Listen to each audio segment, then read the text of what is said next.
Okay, so you're new to the US. One of the very first and honestly most critical financial choices you're going to make is picking your starter credit card. Get this right, and you are on the fast track. But if you get it wrong, well, you could be setting yourself back for years. So let's make sure you get it right, starting right now. The second you start looking, you're hit with this choice that feels, well, it feels like a riddle: secured versus unsecured. You're probably wondering, is one of these a trap designed to take my money? And is the other a shortcut to a great financial life here? Believe me, this decision is way more high stakes than you might think, and it will absolutely shape your financial future from day one. So here's the choice, boiled down. One card says, give me some cash up front. The other one basically says, I'll trust you. The thing is, without a US financial history, choosing that trust option often leads straight to a rejection letter.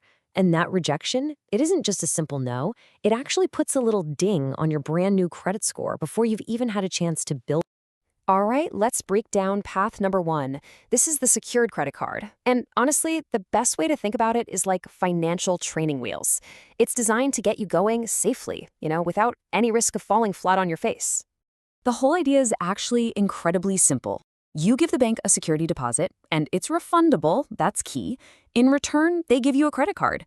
Now, because they're holding your money, they see you as a zero-risk customer, even if you have absolutely no credit history in the US. It's a pretty brilliant way to get your foot in the door. And look, we're not talking about a fortune here. A really typical deposit is around $200. And here's the most important part.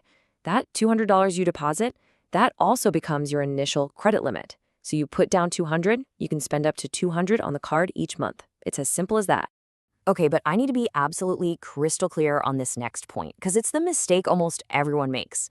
A secured card is not a debit card. It's not a prepaid card. You are not spending your own $200 deposit. No. Each month, you are borrowing the bank's money, and then you must pay that bill back. That simple act, borrowing and repaying, that's what actually builds your credit score. So, what about path number two? Let's talk about the unsecured card. This is the traditional credit card that most people think of. I like to call it the trust-based card, and you're about to see exactly why. So with an unsecured card, there's no deposit, none. The bank is giving you a line of credit based purely on trust. Trust in your financial reputation, which is your credit score and your income. Now, for newcomers, this has always been a massive hurdle, but the whole landscape is changing. As we look at 2026, we're seeing some really exciting new options from companies like Solve, even major banks like Chase, that are designed specifically to approve newcomers. But, and this is a big but, there's a catch. Because the bank is taking on more risk, these cards almost always come with lower credit limits and much, much higher interest rates. Okay, so we've got the training wheels card on one side and the trust-based card on the other. Now it's time for the head-to-head showdown. This gets us to the question that really, truly matters. Which one of these actually builds your credit score faster and better? This table, right here, it breaks down the trade-offs perfectly. Look at approval odds. With a secured card, you're looking at near 100%. It's pretty much a guaranteed yes. Unsecured, much, much lower. Yeah, the secured card has an upfront cost, but remember, it's refundable. Now, look at the credit building row. This is the secret sauce right here. They both report to all three major credit bureaus. And the end game for a secured card is fantastic. After 6 to 12 months, you get your deposit back. And if you remember only one thing from all of this, let it be this.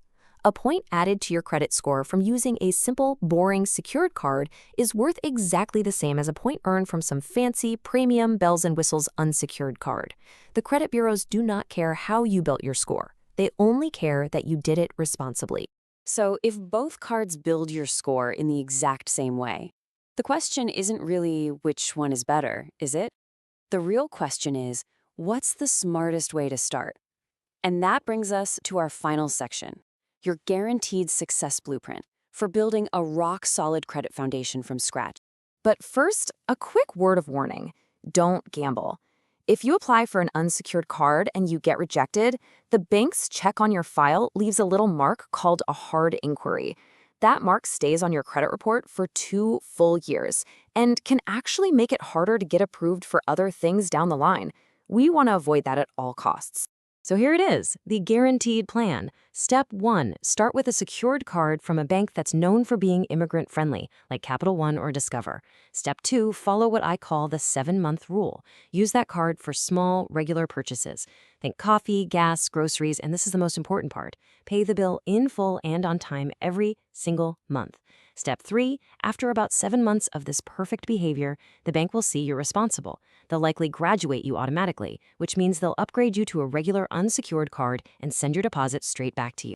And just like that, you've done it. You have successfully built a positive credit history. You've established a relationship with a major U.S. bank. And you did it all without a single rejection letter messing up your record. You played the game smart, and you won. So, the final question is all yours. Now that you have the blueprint, which path are you going to take? Are you going for the guaranteed yes of a secured card to build that perfect foundation? Or are you going to roll the dice and try for one of those new unsecured cards first? This choice, it's the very first step in your American financial dream.